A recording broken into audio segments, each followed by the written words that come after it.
Welcome to the Expat Woman debate. I'm joined here today by three ladies from here in Dubai in the UAE, Julie, Judith and Maureen, and we're looking at the issue of Brexit, the decision by the United Kingdom to leave the European Union, the referendum that took place on the 23rd of June that saw 48% of the country vote to stay, to remain, and 52% of the country vote to leave.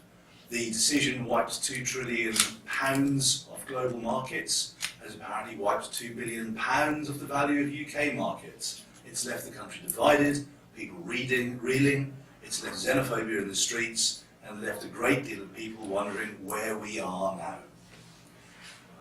Handing over to you, it's a cataclysmic scenario. Did any of you expect to find us here? Absolutely not. No, all along I was predicting a very close vote. I thought it would be 48 to 52, but the other way around. I thought people would just pull back from the brink right at the last minute, and unfortunately, in my opinion, they didn't. But we saw a torrent of people on Saturday announcing they thought the same, and so they thought they could lodge a protest vote, and now they regret the vote. Is there not a sense of frustration that our country's done something stupid and we could possibly have avoided doing it? Very much so, I think.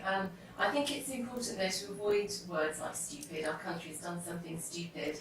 I think people who voted to go were not stupid people. I don't think they were all moronic. I don't think they were all raving racists. I think they believed they had very good reasons for leaving.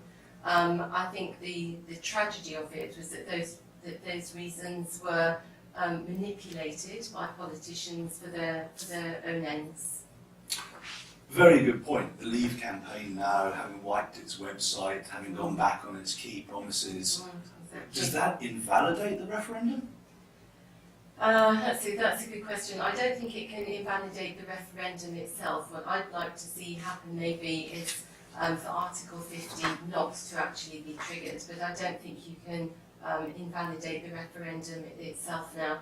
I think probably the referendum shouldn't have been called in the first place. I mean, okay, great, Article 50 isn't triggered. I think there are many people in the UK today, as Nigel Farage says, it's a referendum, it's one or the other, it's not the best of three, and yet we have this petition of 3 million people looking to Parliament. There's this sense that perhaps we can undo this in some sort of way. And yet, the European perspective seems to be, you've caused enough uncertainty, you've caused enough damage, just get on with it now. Is it not something we should just accept now and move on with? I think we have to accept it. I think move on with, I think that's the big question. How do we move on with it now? It seems really clear to me that nobody planned for the day after. This is very much reminds me of the Bush-Blair invasion of Iraq, where nobody thought about, where nobody planned for the day after. And we will all see how that's turned out. And I think this is very much a similar thing. I don't think anybody, even Boris Johnson, even Nigel Farage, I don't think anybody at all really thought that we would be leaving the EU. And I think they have no plan for it. If you listen to what Boris Johnson said, it was either earlier today or yesterday, he was saying, don't worry, we will still be able to live and work in the EU. Migrants will still be able, European people will still be able to live and work in the UK. We will still be trading with the EU. That sounds like being in the EU. If that's your plan, why did you join the Leave campaign? Why even have the referendum if that's what you thought leaving the EU meant?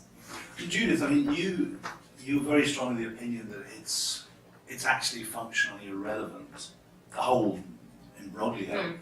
Did you then find yourself having something of an out-of-body experience as you watched us all heading towards the waterfalls? I was shocked that we did vote to leave. I didn't expect it, and I actually thought that there would be a bigger percentage. I thought that it might be, at least 60% for Remain, because generally speaking, people don't like change, and I thought that at the last moment, people who were maybe talking about voting exit would actually go for, safety and the same, and would actually vote to stay. So I was actually quite surprised that they did vote to leave.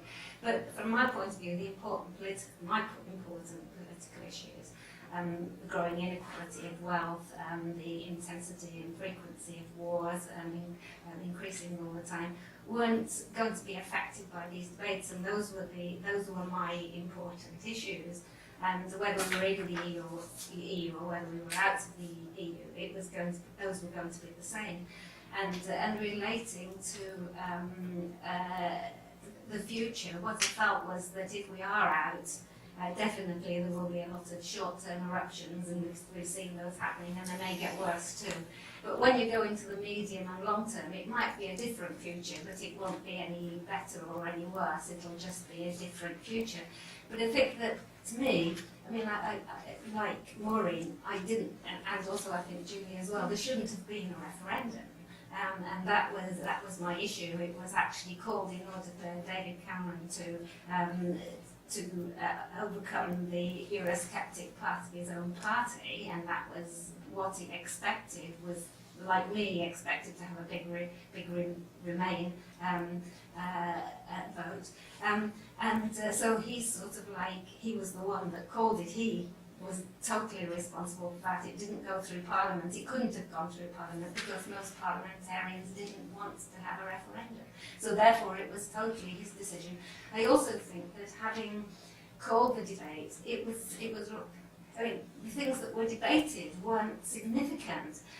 There was a lot of sort of like name-calling, criticism of the other side, a lot of promises that couldn't be kept, and that was probably particularly like a Brexit campaign. Like if Nigel Farage says something like, we're going to spend this money on the NHS, he's not even in Parliament. So how could he say it when he isn't even in Parliament? Do you think it was all a failure of what we would consider to be politics, that this whole campaign, the way it was carried out by the politicians involved and by the media covering it, it became almost like a sort of Indie 100s, let's go for the big clicks, Daily Mail style news coverage, where it becomes personality politics and the Kardashians become more important than the cost of living. Don't forget, Boris Johnson was a journalist. Of sorts. Of sorts, or was a journalist, and I think Michael Gove was too at one point. Yeah. And so I think they are going for the big headlines, the catchy slogans. But like a lot of the media, there's actually no substance beneath it. I have to say that I disagree with Judith though when she says that the referendum is not relevant to big issues of growing inequality of wealth. I think it's certainly more, because I think it is, and I think what will happen now is that Britain will have far less say about those things than it would have done had we stayed in the EU. We had a voice in the EU. We were a big part of the EU. We were a voice that was listened to. We're now about to go from being Great Britain to Little England. Who's going to care what we think about growing inequality? What voice will we have now against, for example, the TTIP, which we might have had a voice about in Europe? Who's going to care what we think about that now? What's the view from across the pond? I mean, did you see this as one man's mad gamble, or do you see it as a continuation of the British attitude towards the European Union, which was always dichotomous? So first of all, I have to say that I've been looking at the debate, but like you said, like I wasn't expecting a Leave to win. So I was looking at it, but like when you watch news and you don't really listen to the debate, and I find them a bit funny, but with their arguments. But on our side, the French opinion, most of the people in France were always considering British people as the people that were not really supportive with the EU ID. I was born in 1980, so I know Europe since the beginning. I've been raised by people that know the World War II, so I know why we created Europe. It's because we wanted to avoid wars, and we wanted to create a bigger market, bigger connection between countries to avoid again what happened before. So for me, being in Europe, it's not even something you don't raise a question, it's something you live with. And just the view of British people, it was always the kind of siblings that always come with a voice and never agree with us, but at the same time we need this voice to be, to live together and to find a way to work together and to do trade and a lot of things. So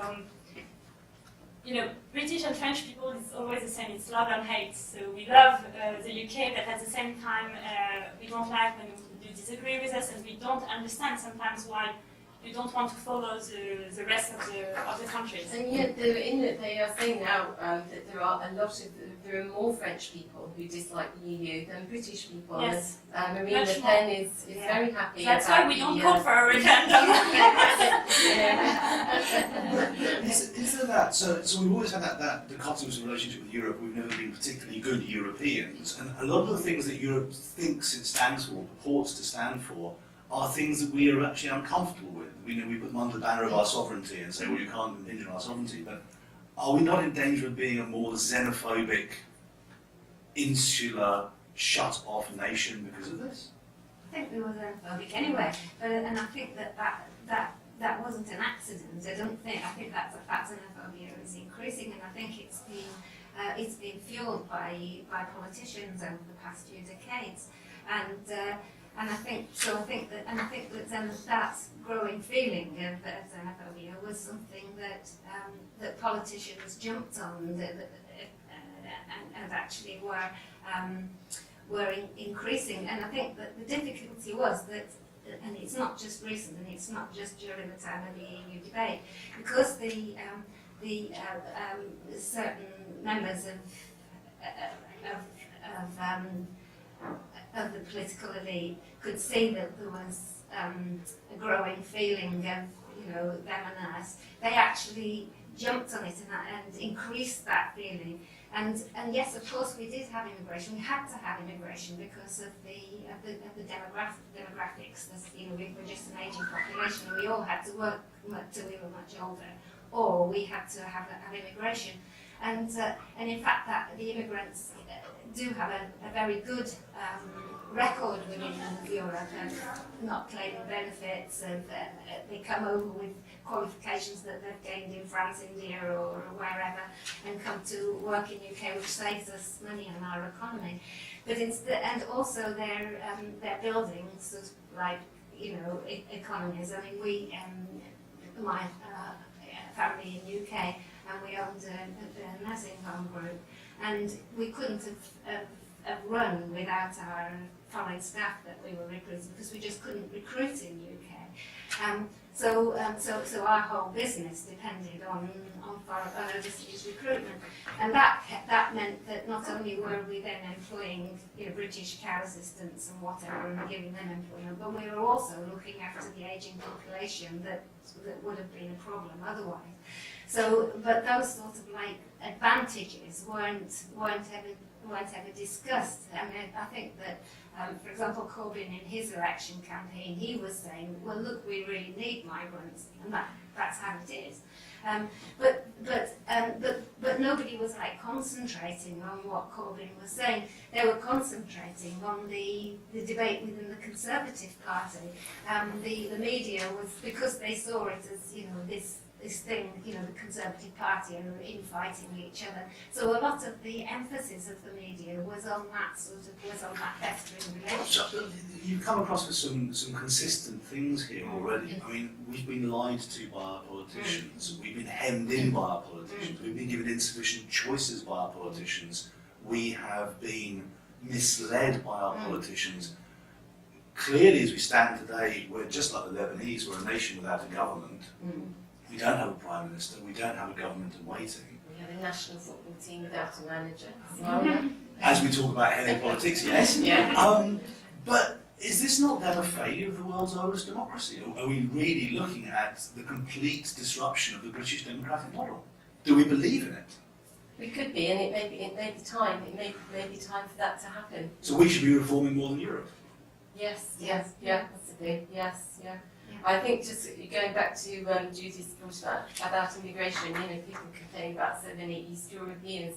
I mean, why are there so many Polish plumbers, electricians, bricklayers, etc.? Why aren't there English people doing those jobs? There aren't apprenticeships anymore for those jobs. There are no opportunities for people to do those kinds of jobs.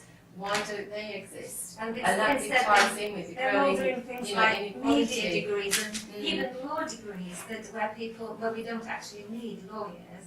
And then people are doing these law degrees. My son-in-law is a partner in a legal firm, and when they have sort of vacancies for new lawyers every year, they have 2 or 3 vacancies, and they have about 2,000 applications for 2 or 3 vacancies because the law degrees are so oversubscribed. We should be checked. I mean, whereas we've got a shortage of lorry drivers, we've got a shortage of plumbers, and so therefore we're having to recruit from Europe skilled lorry drivers and skilled plumbers. So, you know, that's exactly as we say. We have, I mean, it's like same in nursing. We aren't training enough people in nursing, and also now they've taken away the nurse bursaries. Well, nurses are actually working on the ward and are part of the workforce during their training, and they've actually got to pay to be part of the workforce. So therefore, taking away bursary it means that people aren't going to want to go in for nurse training in the UK. In France, are there these sort of levels of concerns about It's the very national funny status?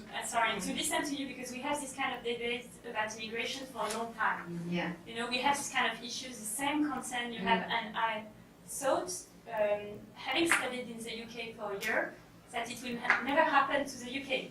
This is what I really loved about the UK. It's, you come, and depending your religion and depending your nationality, you are part. If you contribute to the society, everyone welcomes you. And I'm surprised you have this kind of debate now, because in France it's been years that we are talking about it, and it's not solved. We don't know how to solve it, and xenophobia is increasing every day. I think the debate in the UK has been bubbling on for a long time. I think we're getting a chance to do some national soul searching right now. It's just, I find now everyone is talking about it. We are talking about Europe. What about immigration and the issue? I was listening to the news in the UK, and you know, people are talking about Syrian refugees. It's not Europe.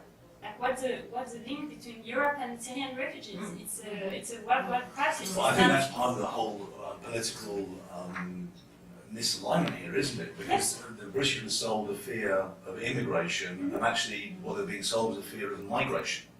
It's the Afghans and the Syrians, arguably people from a number of wars that we colluded in starting. So, like the Bangladeshis and the Pakistanis and the Indians, we actually have a reason to give them a home as they are fleeing an environment that we helped to create. I think it's also been really useful for the politicians as well to wave this red rag of immigration in front of people, because I think it detracts from the fact that a lot of the problems that we have with the social services, and for example in people are saying we can't find places for our kids in schools, we can't find beds in the NHS, and I think that's because those institutions have been underfunded, and in some cases like the NHS deliberately defunded for a very, very long time. That's the reason that you can't find a bed in the NHS or you can't find a place for children. It's not because there are more immigrants. There have always been immigrants there. I don't think it's because of the immigrants, but I think that's a very convenient red rag to wave in front of people that are already angry.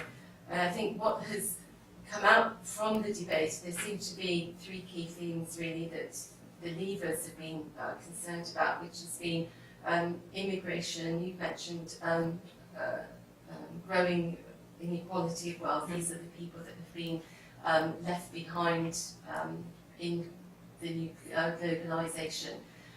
These are the things that people are really concerned about, and these are the things that have not been addressed at all. And my concern is, these are things people are worried about. They were promised that these things would be fixed. There is no way that these things can be fixed in the way that the politicians are currently saying to them. What is going to happen to those people when they get what they wanted? They're actually going to get more of what they didn't want. Where is their anger going to be vented? I don't think it's going to be vented against politicians. I think it will be vented against the poorest, the weakest, and the most vulnerable members of society. And so I think there's going to be a bigger rise yet in xenophobia and racially motivated incidents in the UK. I think it could also alter the borders of the UK, because I mean, certainly everyone knows that Ireland and Scotland voted to remain. And I think that certainly I can't see that there won't be another referendum in Scotland, and Scotland will be aiming for independence. But also because Northern Ireland is probably the most effective of all, because it will actually have a border with the EU. It will be our own yeah, inland border with Europe. yeah. Except, I mean, if we go into the European Free Trade Association and Schengen, as you say, it'll be like being in Europe anyway, except that we won't be sending Except Calais will be on Dublin Road. We won't be sending MPs to Europe, but apart from that, it'll be exactly the same. But if we don't do that, I think that you'll actually find that the debate for uniting Ireland will actually grow, and I don't know what political implications that will have. And of course, in the end, it could be better, than the current situation. Scotland could be happier on its own, and Ireland could be peacefully united. But those are sort of like issues that weren't discussed in the debate. They were briefly alluded to. But there were things we shouldn't be worrying our putting our heads about, really. There were the big things. Yeah. The big things were migration and the NHS. Exactly. But obviously people, I mean, if for example we have to have a passport for going to Scotland, or even, we've got neighbours that lived in Scotland for, years and years. Their children were born, they lived in England for years and years. The children are born in England, and yet they're both Scottish. They speak with a Scottish accent. They plan to sort of like retire back to Scotland. They weren't allowed to vote in the referendum, for example. But So how much of people only realise that this had the potential to put the price of whiskey up? Maybe. You never know. It's hard to put you constantly in the positions of speaking for Europe, but you are our European. These English have decided to float away into the middle of the Atlantic. What do you think the European Union now should or can do with Britain? Is it about this inclusive now trying to keep them as close as possible and giving them all of these things that they want, or is it becoming impossible now? No, I think now we need to move very quickly to have the UK outside of Europe. If what the population wants to do, we shouldn't wait. Article 50, it's either you take a decision or you wait for 2 years. I don't know exactly, but the delay is 2 years. We can't wait 2 years not to know. You have a vote, you don't have a vote, we don't know, we want to move on. So I think either we decide, you decide to leave, you go for it, and you will face the consequences of it. Because it's too easy. If you say, okay, I don't want to be part of it, but I have all the advantages, why should we be the one always to compromise? This is the feeling of most of the European people. So Europe has compromised already over the last 43 years, as Juncker said. It hasn't been the closest of marriages. We've constantly run out the house, slammed the door, and gone to stay with our mother. Yeah. Come back the next morning and got the ability to watch neighbours all day if we want to. All constant process of renegotiation, to the point where we think when David Cameron finally went with his big, I need to win this referendum, help me out guys, Europe said, we've given you all we're going to give you. Now we've flounced out of the room in a really big way, gone on a world cruise, and we're going to come back and expect you to give us more in return for all of that behaviour, and you're not going to. No, I think, anyway, you have also a procedure, I think it's Article 49, that allows you to come back. So if you want to come back, but take the decision to come back, and not in between. I wouldn't like to be part of that negotiation. No, it's not only negotiation. I think if you decide, if the UK referendum say you want to leave, you need to face the consequences quickly. Not to say it's a political crisis, it's what happened, France, Germany have been difficult, we are negotiating, and blame others. Face your, okay, it's fine. I'm very sad about the decision. Actually, I think it's the end of the Europe we knew before, but we need to move on. Do you think other European countries will follow? I think my main concern is France, because definitely we have a lot of people that don't want to stay in Europe, but we have one of the founders, so what will happen with Europe if France or Germany is not part of it anymore? So does that mean that the European Commission is then honour bound in a way to give the UK a really hard time, or encourage it at all? I think almost it's true. Yeah, we have to. Yeah. I think it needs to make an example and just show what. Anyway, I don't think UK will think. think, in the fact that you had your own currency anyway. So even if it will fluctuate, you are used to it. We removed the franc a while ago, so if tomorrow we need to come back, we're going to face a big issue in France. We've been much more inclusive, in terms of we're part of Schengen, we're part of a lot of things. So for us, it will be such a huge step behind. We can't compare with the UK. It's completely different. You always had specific rules and specific exceptions in the UK. So if we open the door first, it's the end. For sure. I don't think democracy is the right answer for taking this kind of decision because people don't understand all the consequences. So maybe in the UK you will face less consequences, but definitely in France and Germany we are too much involved since the beginning. And even now, I don't even know how to evaluate. I don't think anyone knows how to evaluate the consequences of the loss. And that's the frightening thing. One thing is that 3 people here in Dubai don't know how to evaluate it, but the fact is the people that are in charge don't know how to evaluate it either. Which is always reassuring. Yeah, exactly. And it's ironic, really. I think one of the things that the levers, that was motivating the levers, was underneath all of this was a fear of loss of control. And in fact, that's what's happened now. There really is no one in charge. It's a fear of loss of control and sovereignty. It's a loss of control across the whole system. Yeah, exactly. So what they most feared has actually already come to pass. So what about, because we're in a remarkable position here, because we can sit here in Dubai chatting about these things. What about as expats? Does it have a consequence on us? Is there perhaps something we could and should be doing? I felt very guilty the weekend for sending money home. Yeah, well, I changed money. I changed money, and the exchange rate was lower. And honestly, I took no pleasure in that at all. It made me feel really sad that I was getting, 4.8 dirhams to the pound instead of 5.4. I took no pleasure in this at all. But going back to your question, I think it will have a big impact on expats. Speaking personally. My background is Polish. My dad was Polish. I have a Polish surname. I'm not worrying, but I'm thinking now, does that matter? Does the fact that I've got a Polish surname, is that going to matter? I'm married to an Arab. I have Arab Muslim children, one of whom lives in the UK, one of whom is going to be living in the UK from next year. You're like a UK dream. I am, yes. And my husband is already saying, do you think they'll be okay? Do you think it'll be all right for them?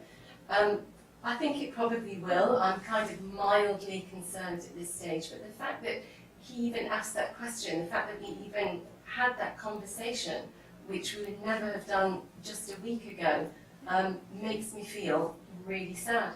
For ourselves, do you feel less safe about the UK in the future? For ourselves, I think, we hadn't decided where we would eventually retire, but I guess the UK is kind of somewhere at the back of our minds.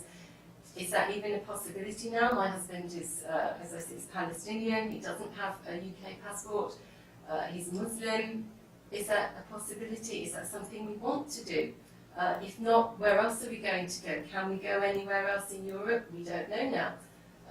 Ireland seems to be very popular. Well, yes.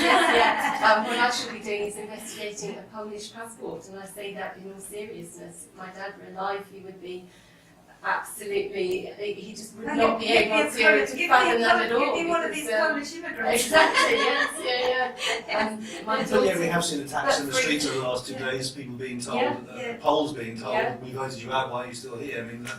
My daughter, for is that a 9/11 effect? Is that going to go away? Is that a gut reaction, or is that a new style of British attitude towards Johnny Foreigner? I think it's probably, I don't know if it's a new attitude, but I think it has, the genie's out of the bottle. I think that's always been sort of latent in the British, and I think that the ugly side of that is going to come out now. Yeah, very probably. Judith, what about yourself? Does it change your plans to go home? Does it change your plans to invest? Well, I tended to live half of the year here and half of the year in UK, and we've got businesses in Dubai and UK anyway, so it's not going to make sort of like a lot of significant difference from that point of view now. Would you feel any sort of uncertainty about investment, growth, putting your money into a UK business rather than a European one, for instance? Well, we were thinking of buying something in Europe a few months ago, and we actually didn't because of the the Brexit vote. So that's quite an interesting question, because we actually did sort of like not do it. And it was because we didn't know what was going to happen. So we've already sort of like made a decision because of the uncertainty not to Iceland. And do you think we'll take the Brits out of Brittany? There's quite a lot of them there now, aren't there? Not only in Brittany, but no, I hope French people won't take it this way, and we don't have any kind of revenge or, you know, towards the UK and. But there are 1.4 million Britons living across Europe. Yes, Will they have to go home? Will they... I think it's going to be. I think people didn't think about it.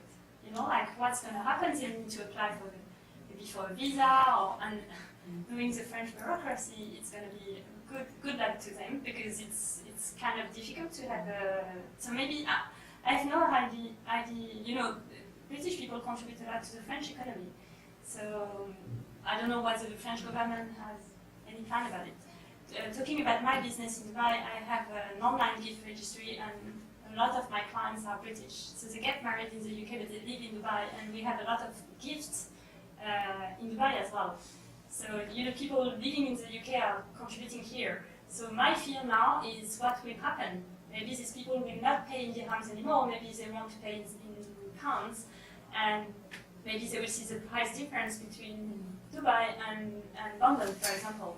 So this is a kind of concern. We are looking at Brexit a lot, because we say, okay, like if leaders win, like we may be in trouble. Hopefully now we convince a lot of the local population as well. But imagine 3 years back, when I had 80% of Westerners in my clientele, like it would have been a nightmare for me. So people will stop buying from one day to another. So luckily we moved and we changed, but I'm sure for the local economy it's also a concern. Do you feel like, as expatriates, that your view on these things is necessarily more internationalist? That you'd be more open to these issues, where someone in the UK might be more narrow about these issues? And are we not all sitting in our ivory castles anyway? Because if we actually cared about Britain, we'd be back there trying to make it work instead of out here trying to make our money. But, you know, there's perhaps an element of truth. I don't think we're in an ivory castle, but there, you know, there is perhaps an element of truth in that. Yeah, I think so. I think that when you've lived and worked overseas, you do actually have it broadens your mind, you widens your attitudes, and you know, I think that the expatriate people do maybe have a different perspective. Yes.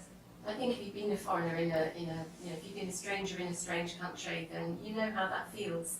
And you want to feel comfortable, you want to feel welcome, you want to feel that you can contribute to the country that you choose to live in. And you know, you would hope that when people come to your country, you would make them feel the same way. I think just going back to what you were saying about what's going to happen to those 1.4 million people you said, and a lot of people retire to Europe as well. It'd be an interesting question to see if all these sort of young, skilled Europeans go back to Europe, and we're going to swap them for British old age pensioners.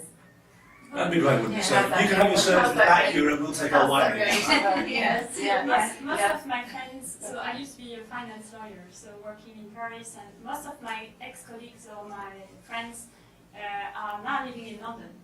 Most of them are European, so either Lithuanian or you know, French or German, or most of them are going to pack and go back, because they say, like, we want. They have this plan today. Yeah. That's the way They they're say thinking. what the message is, we are not welcome, and basically we are paying tax. We are there for 5-10 years. We can't vote. You know, we can't vote. So we have no protection for our kids. What happened after 20 years when we raise kids in a country and they are not welcome, and they need to apply for a visa, and maybe, you know, the issue with the visa is you can have a no for whatever reason. So Yeah, the other thing, of course, is that you're talking about elderly sort of retirees moving into Europe, is the issue of when they were in the EU, they were entitled to healthcare in the European countries. yes. Well, presumably all of those people who are now living in Spain and wherever now are when we leave the EU, will be devoid of healthcare. So therefore they would have to take, expensive private policies. And of course, We'll come the back other and put a thing further is, strain on the there's NHS. a lot of those people, yes, true, a lot of those people that are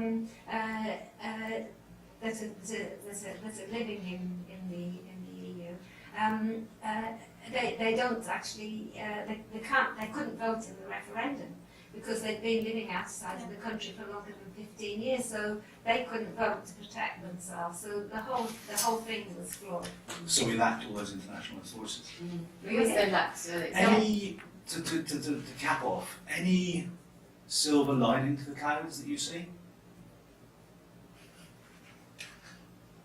no. Yeah. Right now, honestly, I don't. Okay, I could, my summer holiday will be cheaper.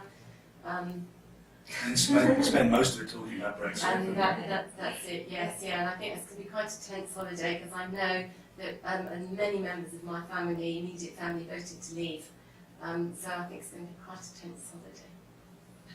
Silver linings? Well, it's always, every change opens up possibilities, doesn't it? And I think whether we'd left or whether we'd stayed, if we'd stayed, I think the Conservative Party would have lurched a lot more to the right. It would have, they would have, taken more money from the NHS rather than less. So all of these issues, there would have been changes for the worse, even if we'd stayed, if we'd decided to remain, because I think that the Conservative Party, if they're in power, would have tried to placate the people who... So actually it's interesting, so it's bad, but it could have been worse. Yeah. The status quo might just have been worse, for all the wrong reasons. It's not the reasons we anticipated, exactly, but... Exactly, yeah. So, it's just, the forecast is always impossible, almost all people who do economic forecasts get them wrong. So we're now in a situation where anyone trying to make a forecast in a situation that they haven't met before is almost certainly going to be wrong. And so I think it's a question of just having to wait and see.